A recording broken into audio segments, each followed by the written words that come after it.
Yasmine Hentoud, directrice de la société Yes for Connecting People. Donc j'organise la 5e édition de rencontres d'affaires entre les entreprises belges et marocaines sur les opportunités d'affaires qu'offre la région de Casablanca-Settat. Et pour commencer le programme, on fait une conférence ce matin sur investir, dont la thématique est investir au Maroc, 8 mai. Donc 8 mai, c'est-à-dire comment on peut commencer, par où commencer, quelles sont les institutions qui sont là pour nous aider. Donc les Belges ne nous connaissent pas. Les Belges, pas seulement que les Belges, on ne sait pas par où commencer. Donc le CRI était présent pour expliquer les démarches pour créer une société ici à Casablanca. Puis alors, il y a eu le Grand Thornton pour nous expliquer aussi tous les avantages fiscaux, etc. Puis nous aurons tout à l'heure la société GRH pour le recrutement, la sélection de ses collaborateurs, comment on peut choisir ses collaborateurs. Donc, il ne faut pas non plus au Maroc, dans tous les pays du monde d'ailleurs, commencer à investir les yeux fermés ou la tête baissée, ou jouer comme ça au magasin. Non, il faut vraiment être bien encadré et avoir une bonne structure pour accompagner les investisseurs belges et étrangers à créer leur entreprise ici au Maroc.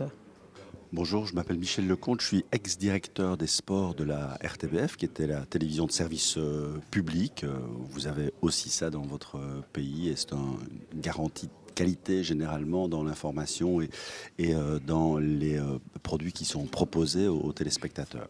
Alors j'ai aussi fait du business puisque moi-même j'ai acheté des droits pour proposer un portefeuille, une série d'événements aux téléspectateurs.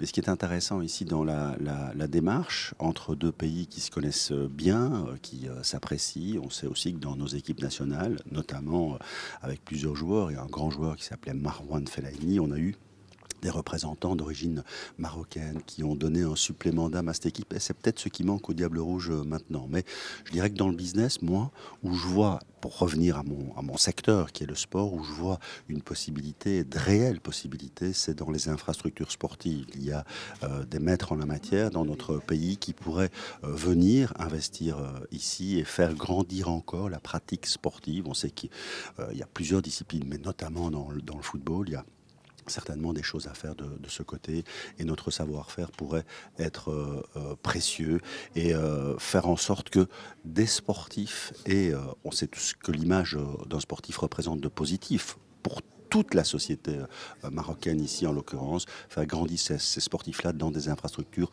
de qualité qui pourraient faire l'objet d'un investissement belge. Sana Mkri, associée au sein du cabinet Fidaro Grand Thornton. Je suis très ravie de faire partie de ce meeting. Je suis là pour partager mes connaissances en matière de réglementation locale. Je sais que les investisseurs doivent être bien renseignés sur la réglementation locale. Donc on va leur présenter les grandes lignes de cette réglementation sur le plan fiscal, sur le plan de change, sur le plan comptable.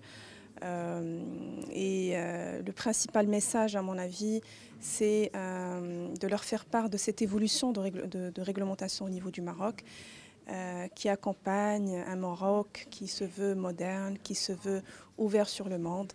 On va leur parler des avantages fiscaux aujourd'hui pour les attirer chez nous et on est voilà, très ravis de cette rencontre, des échanges et toute la richesse qui peut être créée à travers les échanges avec les investisseurs belges.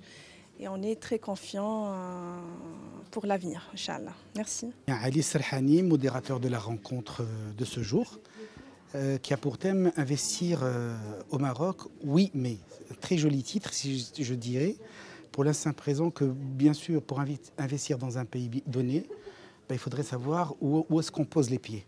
Et c'est pour cette raison qu'on sera entouré de différents experts qui nous apporteront des réponses très directes, sans langue de bois.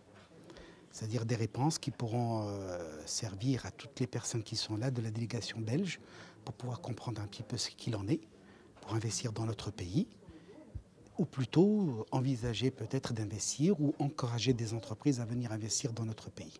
Donc c'est pour cette raison qu'on fera le maximum pour qu'on puisse faire parvenir le message qui se doit d'être.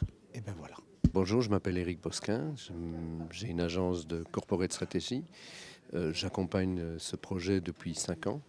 Cette année-ci, ça se fait à Casa, donc c'est une très belle initiative qui vise à réunir des hommes et des femmes d'affaires autour de moments conviviaux, autour de discussions.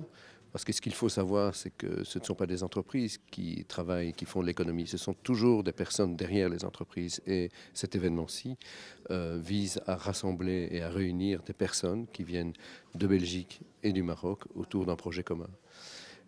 Alors, pour répondre à la question de savoir investir au Maroc comment, en partant d'abord et en travaillant en partenariat avec d'abord les autorités, mais aussi les partenaires marocains qu'on peut avoir et surtout se couler dans la culture économique d'un pays, c'est très très important. D'où ce genre de manifestation organisée par YesFor est une opportunité que peu de gens ont de pouvoir concrétiser leurs projets, pas simplement en arrivant ici en conquérant, mais en travaillant en main dans la main avec leurs collègues ou leurs partenaires marocains.